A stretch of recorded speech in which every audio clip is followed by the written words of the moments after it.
Monsieur le président, monsieur le ministre, madame la rapporteure, mes chers collègues, nous nous apprêtons à adopter définitivement cette proposition de loi visant à assurer une justice patrimoniale dans la famille. Ce texte bienvenu permettra de mieux encadrer les conséquences d'une séparation au sein d'un couple en cas de violence conjugale. Cette proposition de loi du député Hott a fait l'objet d'un consensus assez rapidement et d'un travail transpartisan qui a permis d'enrichir le texte tout au long de la navette parlementaire. Je tiens à saluer et à remercier mon collègue Hussein Bourgi qui s'est chargé de porter la parole du groupe socialiste jusqu'ici sur ce texte.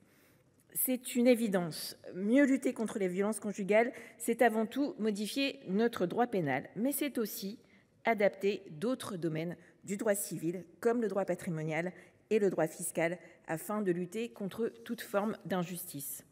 Aussi, afin de remédier aux nombreux écueils auxquels sont confrontés nos concitoyens en matière de droit patrimonial au sein de la famille, le texte issu de la CMP du 14 mai dernier est plus que salutaire.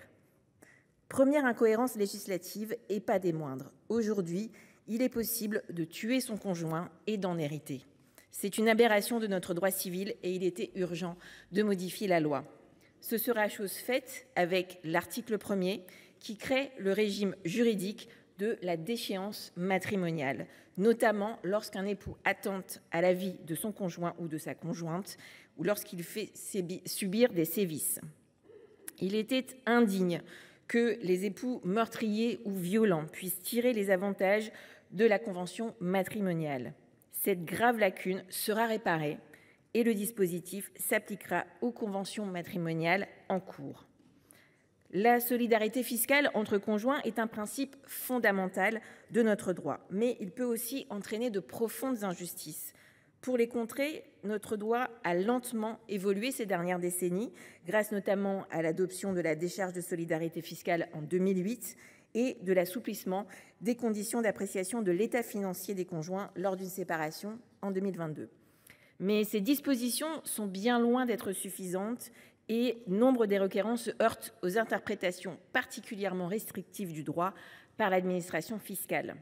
En cas de séparation, la dette fiscale peut peser injustement sur un des conjoints et dans 80% des cas, ce sont les femmes qui en sont les premières victimes.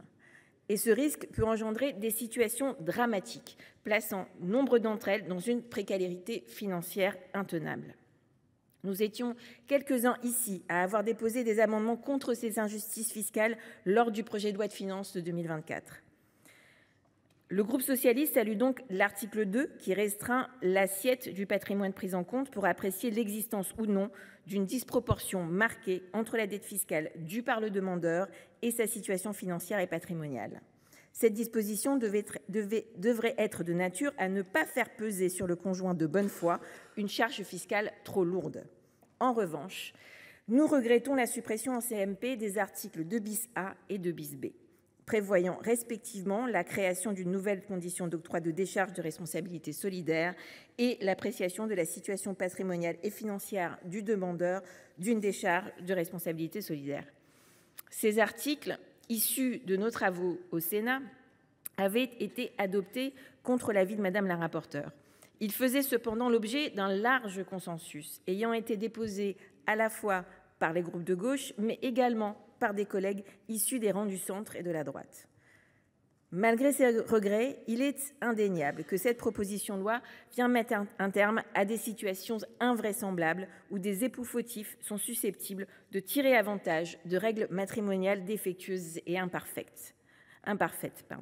Le groupe socialiste, écologiste et républicain votera donc ce texte qui est une avancée bienvenue dans la lutte contre les violences conjugales et qui vise à apporter des réponses concrètes et réparer des injustices qui touchent très majoritairement les femmes. Je vous remercie.